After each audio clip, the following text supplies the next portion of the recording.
Here's some of the stories trending this week at NASA. On October 23rd, orbital ATK's Cygnus cargo spacecraft safely arrived at the International Space Station 6 days after being launched on an Antares rocket from NASA's Wallops Flight Facility in Virginia. The successful trip to orbit is the return of rocket launches to the space station from Virginia following the loss of an Antares and a Cygnus spacecraft during a launch mishap in October 2014. The Cygnus delivered more than 5,100 pounds of science investigations, food, and supplies to the crew on board the station. Expedition 5051, which includes NASA's Peggy Whitson, is the next crew headed to the space station. Whitson, Oleg Novitsky of Roscosmos, and Thomas Pesquet of the European Space Agency conducted final qualification training October 24th and 25th at the Gagarin Cosmonaut Training Center in Star City, Russia. Launch of the crew is targeted for mid-November from the Baikonur Cosmodrome in Kazakhstan.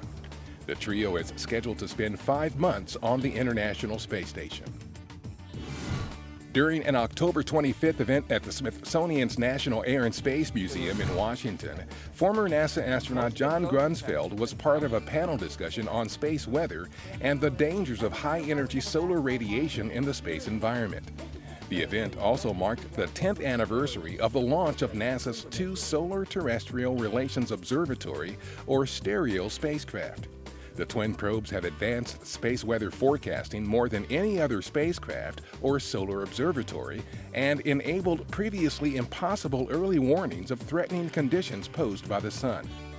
Understanding the hazards of space weather on crewed and robotic missions is vital to informing plans for NASA's journey to Mars and other missions into our solar system and beyond. A test version of NASA's Orion crew module was moved into the well deck of the USS San Diego at Naval Base San Diego in California recently to prepare for underway Recovery Test 5.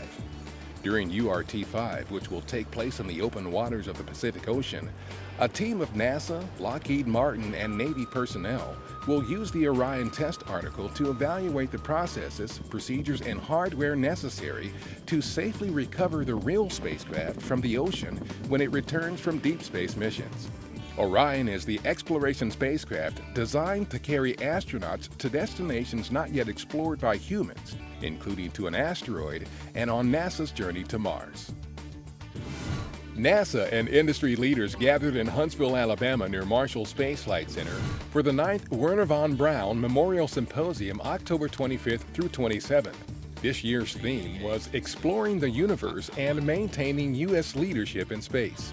At the Thursday dinner event, NASA Administrator Charlie Bolden was presented the Von Braun Spaceflight Trophy, awarded by the Huntsville chapter of the National Space Club to the individual or organization that has made great achievement in advancing spaceflight programs and contributing to U.S. leadership in the fields of rocketry and astronautics. The event also featured NASA Deputy Administrator Dava Newman, Marshall Center Director Todd May, and Apollo 17 astronaut Harrison Schmitt, who was the only scientist to walk on the moon. And that's what's up this week at NASA. For more on these and other stories, follow us on social media and visit www.nasa.gov/twan.